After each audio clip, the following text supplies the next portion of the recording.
Hi there and welcome to today's vlog. Thanks so much for joining me.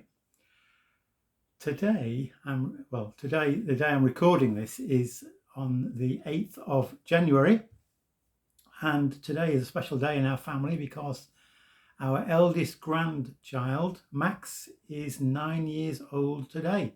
So the first thing to do is wish Max a very happy birthday. Amazing that those 9 years have rushed by so quickly. In fact, when Max was born, January 9 years ago, we're in our last few months here in Doncaster before we moved to Leicester. We spent 8 years in Leicester. Now we're back, and lo and behold, Max is 9. So happy birthday, Max! And I want to show you my favourite Christmas card received this year. Here it is. It's a very colourful Christmas card. I think that's a Christmas bauble. And on the back is states that this was designed by Max Clark, who is the Max I'm talking about, our grandson.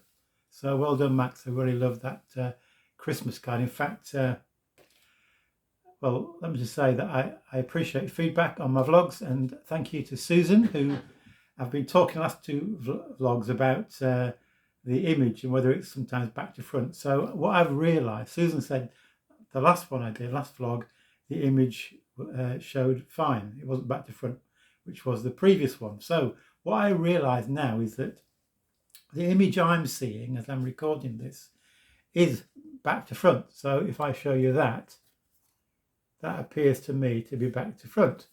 But I realise to you it's not back to front. So I think we've worked it out. So thanks, Susan, for that bit of feedback.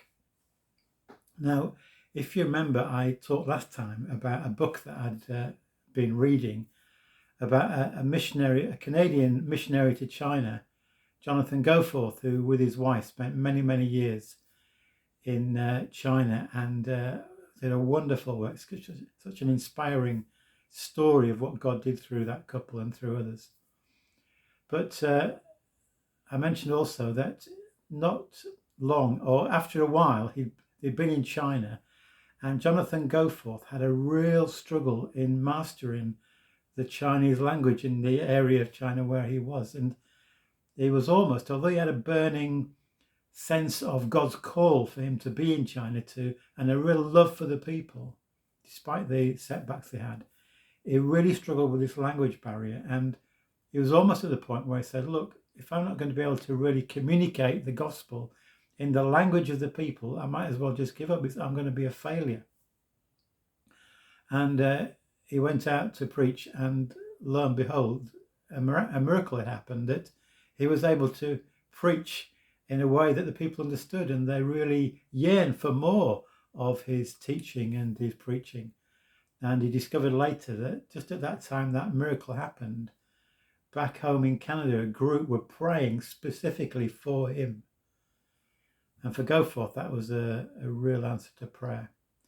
And another bit of feedback I got from the last vlog I did when I was talking about that, excuse me, was from Chris, who was watching the vlog, and he said that he'd had a similar experience in a miracle taking place when he was able to master and speak fluently the Zulu language, which enabled him to communicate effectively with the people in the area where he was at that time. So God works in mysterious ways, and prayer is so powerful.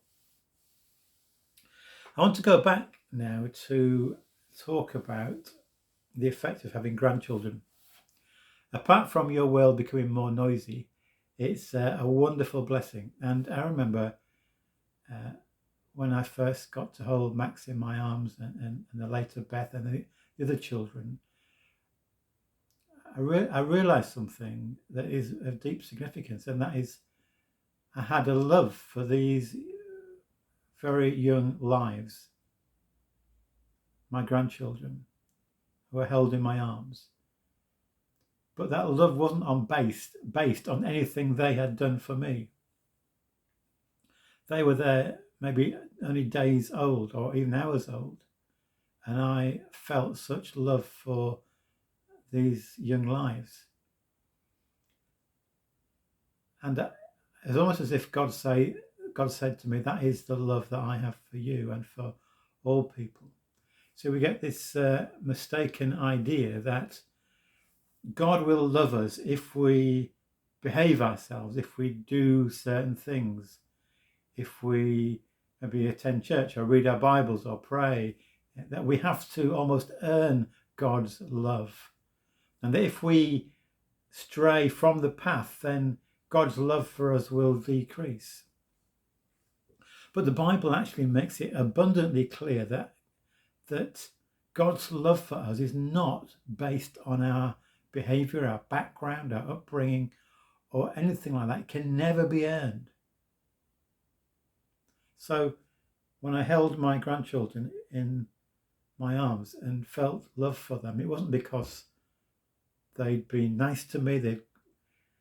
When I come home, they'd got my slippers or they'd made me a nice meal or anything like that. Nothing they'd done, yet love was pouring out of my heart. That leads me really on to a book I'm reading at the moment. This is a book called Neither Bomb Nor Bullet. It's written by, it's the life of Benjamin Kwashi, who is an archbishop in Nigeria. It's his life story, a remarkable book. I'm coming towards the end. It actually belongs to my brother-in-law Paul, but I've borrowed it. And if you get hold of that book, and really, if you like a story that will challenge and inspire, that's one of the books I would really recommend. Neither Bomb Nor Bullet. I'm sure you can get it secondhand. Written by Andrew Boyd, but as if Benjamin Kwashi himself is writing it. It's from his perspective.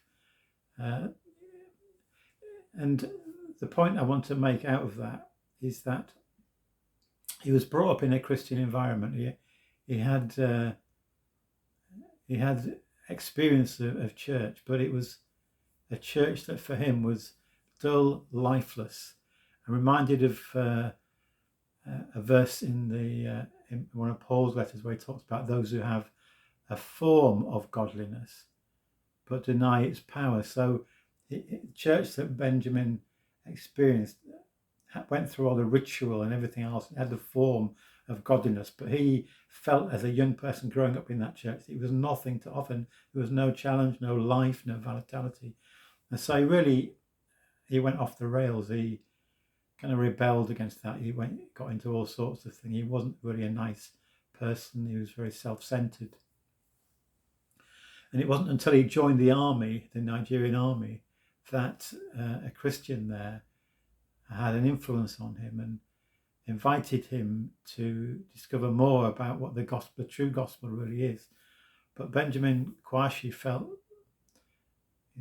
that he, because of his background, because of his past behaviours, he would never be acceptable as a Christian or a follower of Jesus, someone who is loved by God, because because of his actions, he just put himself beyond God's love.